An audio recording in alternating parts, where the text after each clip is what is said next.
Masih gugup ketika berdiri di depan kamera? Saya juga. Tapi yuk mari kita sama-sama belajar.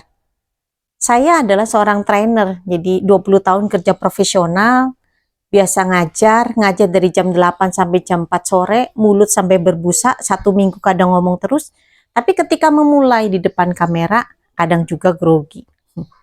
Biasanya awal-awalnya kita grogi karena kita belum terbiasa. Jadi kita perlu membiasakan diri. Sebenarnya kuncinya segala sesuatu itu terbiasa dan membiasakan diri. Maka kita akan bisa ya tadi berbicara di depan kamera. Oke, kemudian ada tips dan trik gimana caranya kita tidak grogi di depan kamera. Secara fisik ya, kita bisa ambil nafas dulu. Tunggu sampai tenang. Setelah kita tenang, kita tersenyum. Setelah tersenyum baru kita berbicara. Nah, kalau kita sudah melakukan hal tersebut secara physically, tadi ya membuat nafas kita tenang, membuat jantung kita tidak berdebar-debar. Yang kedua adalah kuasai materi. Kalau materinya tidak kita kuasai, ya kita pasti belepotan di depan kamera. Gimana caranya kita menguasai materi? Kita bisa bikin catatan.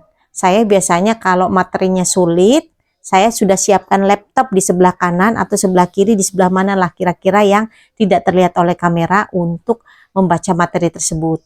Atau kadang kita perlu berlatih ya, sedikit menghafalkan.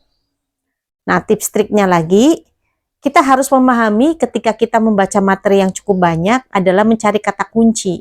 Kata kunci dari materi kira-kira apa? Oke, kalau kita sudah menemukan kata kuncinya baru kita berbicara. Karena ketika kita menemukan kata kuncinya, maka sebenarnya membuat kalimat itu hal yang mudah. Kalau nggak pernah ngomong sama sekali gimana, Bunda? Gimana ya? Kuncinya tetap berlatih. Karena jam terbang itu sesuatu yang pasti. Kalau kita tidak pernah menghabiskan berjam-jam waktu untuk grogi, untuk panas dingin, berarti kita tidak belajar. Kalau seperti saya tidak grogi karena memang dari masa muda memang suka berbicara di depan umum dan punya konsep gitu. Kira-kira apa yang mau dibicarakan itu sudah saya pikirkan 1, 2, 3, 4 poin. Itu pun kadang poin-poin tersebut ada yang miss. Ya, semua orang berproses, semua orang tadi ya perlu waktunya masing-masing. Ada yang orang yang jago orator, ya memang nggak usah dilatih apapun, dia kalau ngomong lancar-lancar saja. Ada orang yang jarang ngomong. Ada orang yang lebih suka kalau ngomong bicara pribadi ke pribadi, dia lebih lancar ketimbang ngomong berbicara di depan audiens. Tapi semua itu perlu proses untuk pembelajaran. Jadi tidak ada ilmu yang tidak bisa kita kuasai selama tadi ada niat kita untuk belajar dan kita meluangkan waktu untuk belajar. Jadi mudah kan berbicara di depan kamera? Mudah sekali.